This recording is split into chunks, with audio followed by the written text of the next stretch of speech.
So now we'll get back to Joseph. But look back in your life, and I wanted to ask you this question, that is, what childhood memories has stuck with you over these years? This is an interesting idea. You remember a lot of things. A lot of things you remember that are good. A lot of things you remember that aren't so good. The one I remember the most, for me at least, when I was probably 6 years old. I don't remember. When you're 6, you're dumb. When you're 60, you're dumb, but in a different way. But when you're 6, you have no earthly idea what values are. The value of money and everything else. Well, I had a friend who, I won't call him a friend. He's not a friend anymore after this episode. But he offered to sell me peaches for $1 a piece. And they were green peaches. They weren't, you couldn't eat them. So I fished $2 out of my mother's purse without her knowing it. I gave him the $2 and brought the peaches home, so proud of myself. And I put them on the counter, and my mother said, "What are these?" She said, "I bought you peaches." She said, "How did you buy peaches?" Well, then that led to a series of untimely events. And I said, "Well, I bought them from so-and-so down the street." She said, "These aren't any good. He cheated you." So she drove me down to that house and made me go up to the door and demand to get my money back. Now, I will never forget that. I don't buy stuff. I'm going to make certain assumptions from salesmen that you're selling me green peaches. That's in my head. See, it affects the rest of your life over those years. Now, what happened that changed the direction of your life when you were young? When you were young, what changed the direction of your life? I've thought about this a lot because I've met a lot of people in my living, and one of my good friends in high school and in college, I met him when he was in junior high, but both of his parents died within a year of each other when he was in 6th grade, which meant he had to move to live with somebody else in a different town. And now, how do you think that shaped his life? Or if you had an alcoholic father, how would that do it? See, all of those things are important because they do shape our thinking in some way, shape our development. And for Joseph, his younger years set him on a certain trajectory. Things were going to happen to him that started here. The events that didn't look like they were important began to change what he was going to do. We looked a little bit at his household last week, the complicated mess of that. 2 wives, one favored, one unfavored, and then each had a concubine and all of these kids, and they're from different mothers, and with Jacob as the only father, and Jacob tends to be that passive father, all kinds of things we looked at last week, but this gets amplified in today's lesson. And it says that Joseph is 17. Now, I'm going to stop there. What was going through your head when you were 17 years old? Joseph is 17, and I like what this says. And when Moses writes things, you need to pay attention. I need to pay attention as well about this, because he said, Joseph, a young man of 17, was tending the flocks. And look at how the description is written. With his brothers, the sons of Bilhah and the sons of Zilpah, his father's wives. Now, that's 4 sets, by the way. There are only a few, 6 of them are really his brothers.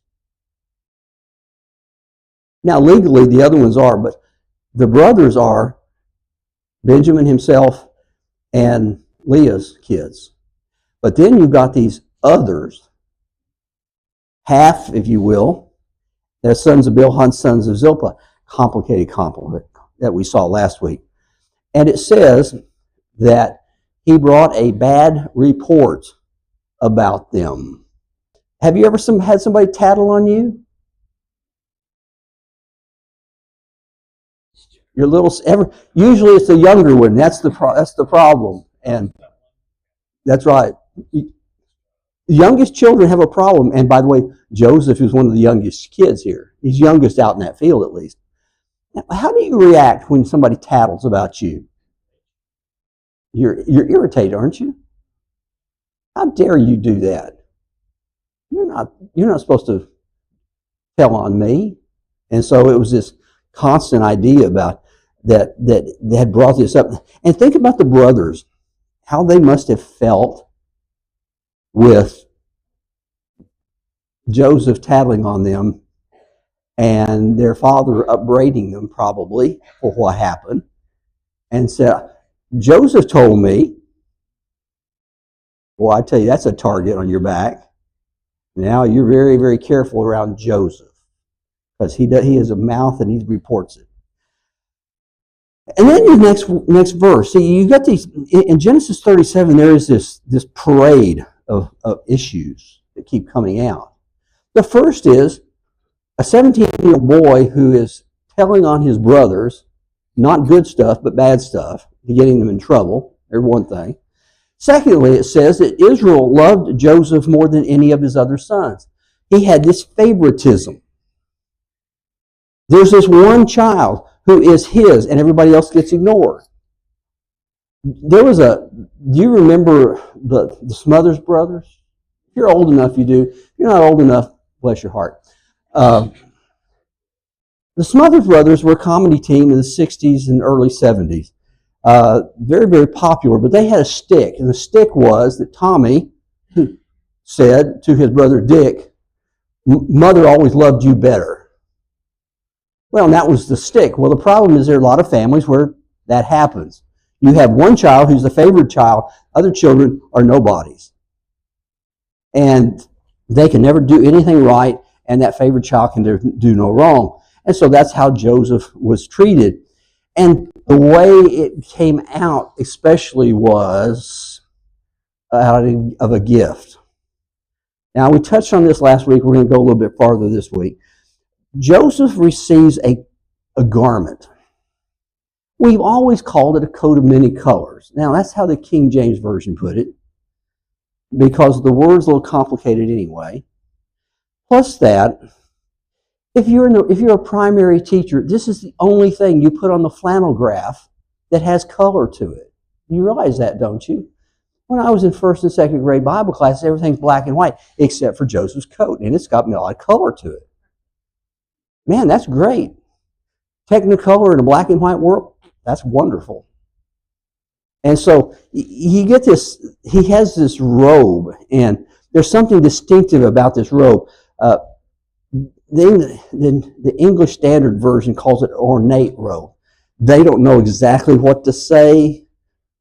And plus that, if it's always been rendered coat of many colors, you get into a lot of problems when you start trying to correct it. And so they go, well, we'll just kind of lay it out there. And so what is this coat of many colors? What is this robe that he gets? Well, it's translated a lot of different ways. And the New International Version calls it an ornate robe, and that's what the English Standard went with. The New American Standard Bible, in a footnote, calls it a long robe. Long robe? With sleeves. And so there's this, it's a long robe. Now, the RSV says a robe with long sleeves. Do you get the problem here? Nobody knows what to call it. And so you come down and you realize that you can explain this if you look at other passages. And so in 2 Samuel chapter 13, this, by the way, it's a terrible passage. It's the rape of Tamar by her half-brother. It says, now she had on a long-sleeved garment, because that's what the virgins wore. Why? They didn't do housework. Long sleeve, that's the same word as used in Genesis 37. Now you get over 2 Samuel 13 and nobody has a problem with it. That's called expectation when you're translating Scripture. But this probably is a long sleeve robe, and it indicated some things. It signified things. It was a signal. It said something. It wasn't just that Daddy loves you more than he does. He expects something less of you than he expects of us. The brothers perceive themselves correctly. They are hirelings. They were born to work the fields. They're nothing more than glorified slaves. But Joseph? Oh, no. Joseph, because he has long sleeves on, a long robe, you can't work that way. You can't run that way.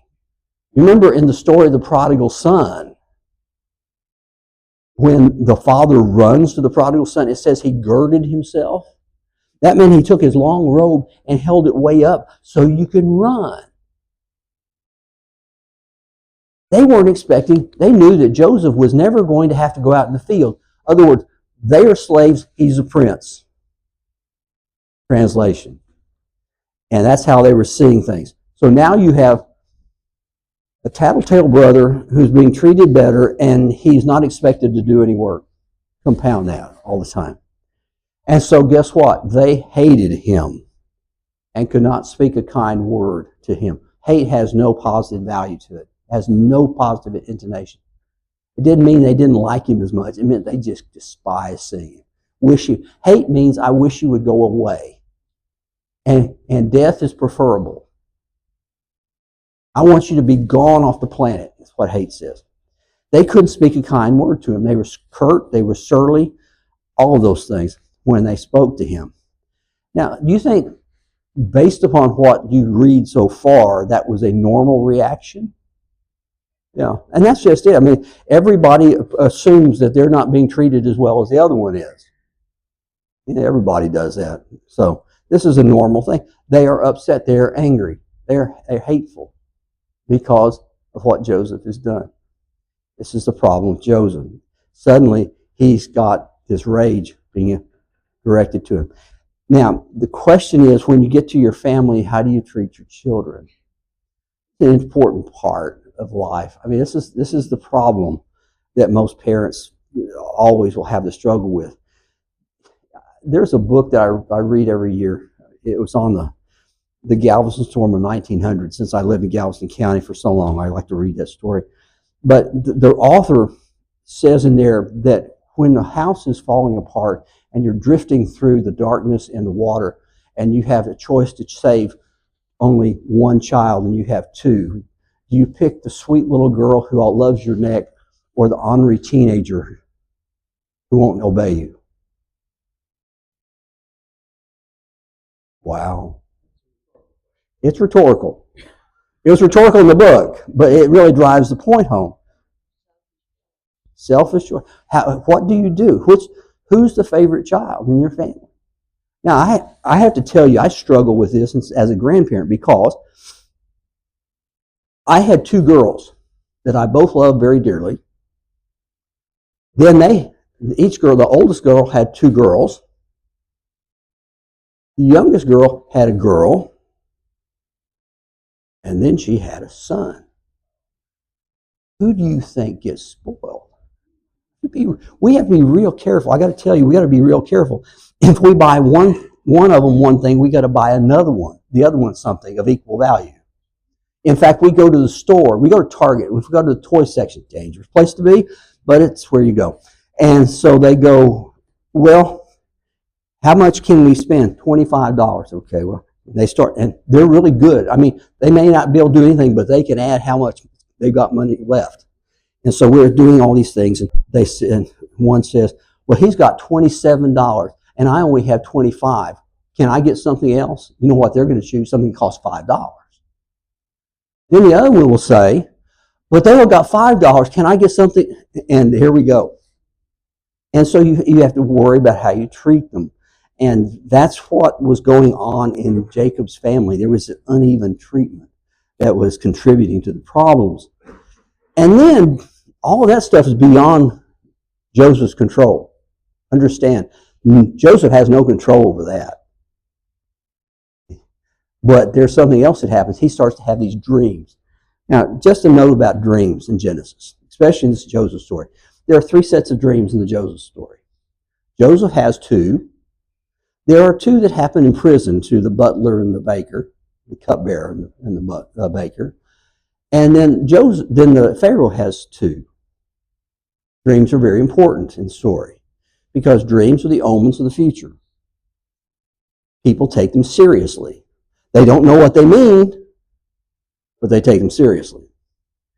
I don't take my dreams seriously because I always end up running into it. Before I run into the tree in a car, I wake up. I don't want to take them seriously.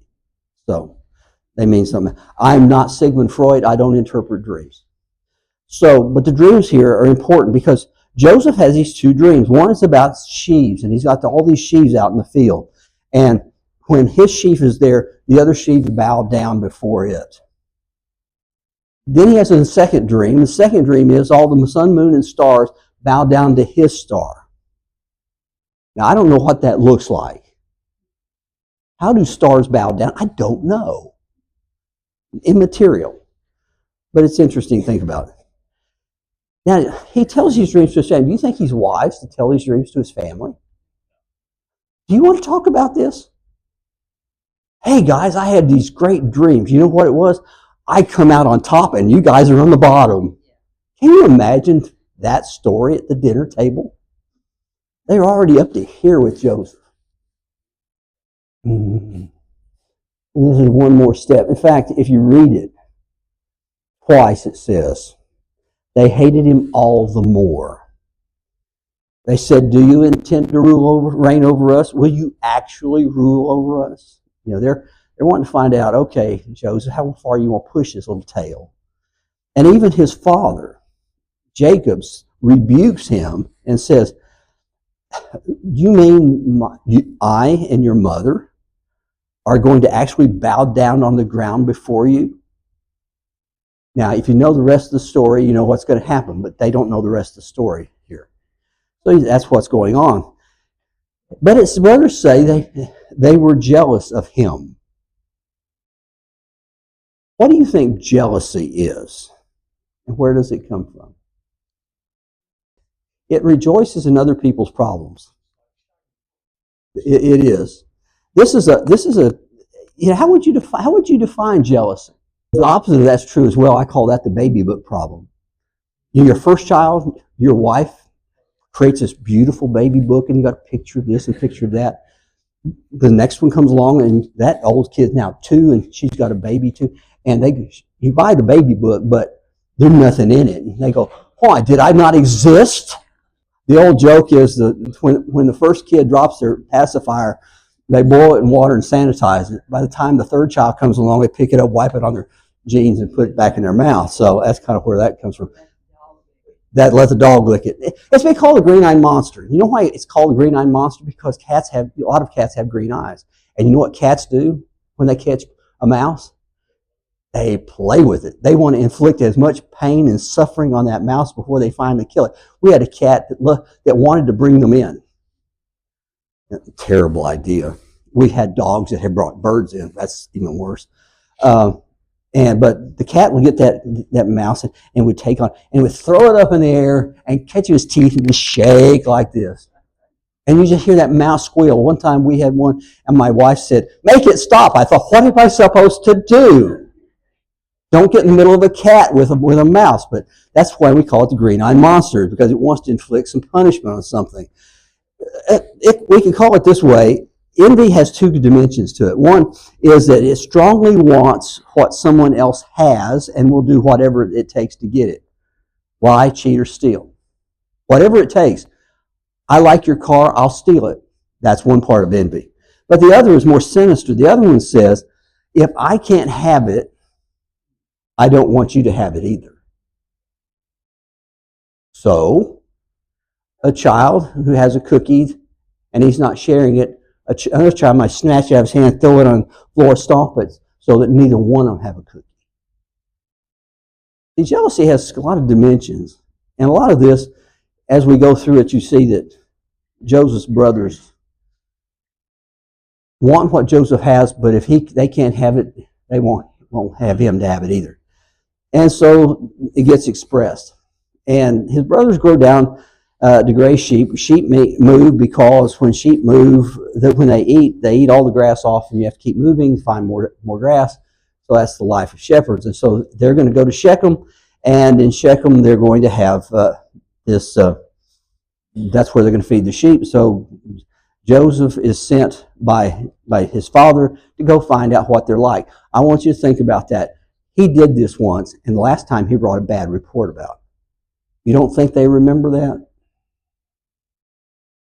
And so he gets to Shechem, and just to let you know where Shechem is way up here. They live in Hebron. They have to go all the way to Shechem in the pastures of the north to feed their sheep. And they get there, and Joseph's wandering around like he's lost. And a man says to him, said, "Who are you looking for?" He said, "I'm looking for my brothers. They were supposed to be feeding their tending the flocks here." He said, "Well, I saw them before. I overheard them say that there's nothing left here. We're going to go to Dothan." And so they head north to Dothan. Now, this is where a lot of things come together. Dothan sits on the I-35 of Palestine, where the caravans come through.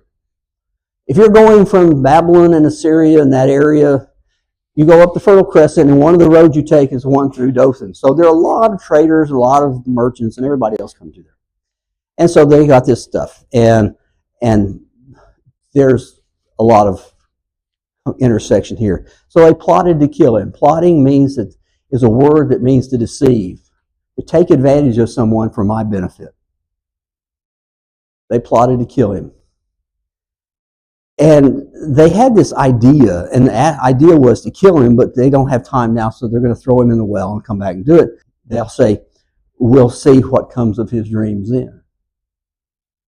But Reuben, as bad as Reuben is, we met Reuben last week as the son who has incest with one of the concubines, and that later on gets cut out of the will, if you will. He does have some good points about him. One of them is he doesn't want his brother killed because he knows he's oldest, and so he probably knows something about this. And so he said, "Let's put him in the cistern and we'll figure it out later." And he was going to come back, yank him out of the well, send him back home, and say, "I don't know what happened to Joseph." And so that's what they do. But look at what it says here. They stripped him of his robe, the ornate robe he was wearing. That has significance, I think. The significance is they're going to strip him of his favoritism, of his place, of his position, and of his dreams. They want to take away everything from him. The only problem is they sit down to eat, and this is kind of a gruesome idea that they sit him down to eat, and he's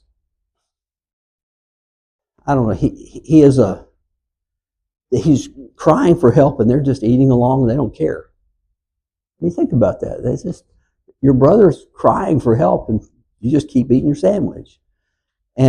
But then all of a sudden, these Ishmaelite traders come by, and they say, "Well, we're not going to make any money off of this if we kill him, so maybe we make a profit."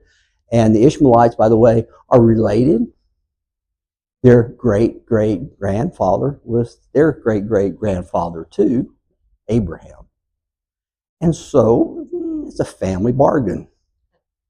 And so they take him, and it says they pulled him up, and the story takes a dramatic change. Suddenly, Joseph is going to be in a land far different than where he is. So they bring back the robe. They've dipped it in goat's blood. They bring back the robe. They never say an animal killed Joseph. What they say is, "Here's the robe." And then let Jacob bring out his own conclusions. And so what they did not know was the unintended consequence. They got rid of Joseph, but they also got a father who was so sorrowful he couldn't function anymore. It says that he wept for him. It's a word that means more wail. It has a vocal dimension to it. When you hear somebody wailing, it will just crush you. And that's what was happening here. Then there's this word that closes chapter 37, meanwhile. You realize there's a lot of meanwhiles in life, where we're going through our life, but something else is happening somewhere else to somebody else. The meanwhiles in life mean something. That's because God does things in meanwhiles that you can't see. God's doing something in the meanwhile here. Now I got 3 minutes to do this, so we're going to go quick. Anger, we're going to talk about anger because I think this is one of the prime movers of this lesson. Anger has three components to it. One is an event. For instance, Joseph tattling. He tells on them, that's an event. It happened. But then, after the event happens, you begin to feel it. You begin to interpret it. What does that mean? I'm hurt. I don't like him. I can't trust him. I don't know what to do about it. We all do this, by the way. Something happens to us, and then as time goes on, we brew about it, and it kind of percolates in our brain. That shouldn't have happened. I don't know what they meant by that. I think they're trying to hurt me. Now we make up our own story, and after hurt comes the anger, the rage. We got to do something about this. Well, the other part of this is over time, things change. For instance, the event begins to dim in your memory. You don't remember it. You realize that family feuds, nobody remembers what set off what. They forgot that part. But the hurt will grow longer because now the only thing you remember is how do I feel about whatever happened. But then when the hurt kind of starts going away, it dims and it becomes a full-blown rage. A lot of what we talked about in this lesson probably is in the back of their minds, but not in the front of their minds when the brothers do this. A couple of things important about that. The more you repeat it, the more intense it becomes.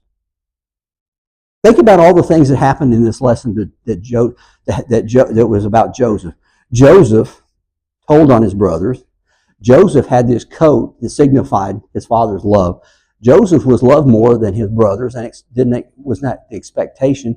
Joseph was the favorite. Joseph had dreams. Joseph told his dream. Joseph told everybody how important he was going to be. The repetition. The more it repeats, the more intense it becomes. And the other part of this is the longer it lingers, the more entrenched it becomes. Suddenly, the only thing you can do is see the red hot anger and what am I going to do about getting rid of this? This is an interesting idea because that's what Paul has to say in Ephesians 4:27. He said, don't let the sun go down on your wrath, King James Version. You know why he says that? This is the reason. The longer you hold on to something, the more entrenched it becomes. Get rid of it when it happened. Deal with the problem when you need to deal with it. Because if you don't, it will deal with you. This was the problem of Cain. Cain offers a sacrifice and it's not accepted by God. And instead of him asking the question, what was wrong with my sacrifice? He says, it's Abel's fault. And God comes to him and said, sin is crouching at your door. And it wants to devour you. Interesting idea. The longer it lingers, the more entrenched it becomes. And it's an important idea. Dwight was a kid who grew up in a family with an older brother. One day they wanted to go to the fair in town, and when they got to, but the problem was his brother didn't want to go with Dwight, so Dwight couldn't go by himself, so Dwight got angry. He went outside, he took his fist, he punched the tree, and almost broke his hand. He was bleeding from many places. His mother went out, took him in, looked at his hand, began to bandage his wounds, but also bandaged his anger. She said to him, understand, as bad as your hand hurts, the damage that was really done was not to the tree, but to you. It was a lesson that stuck with him the rest of his life. And it kept him from getting angry at various times when he probably could have. By the way, his name ended up being Dwight Eisenhower, who was the President of the United States. Anger is like that. Next week, we are going to find out what happens when Joseph gets to Egypt and he is tempted and tried.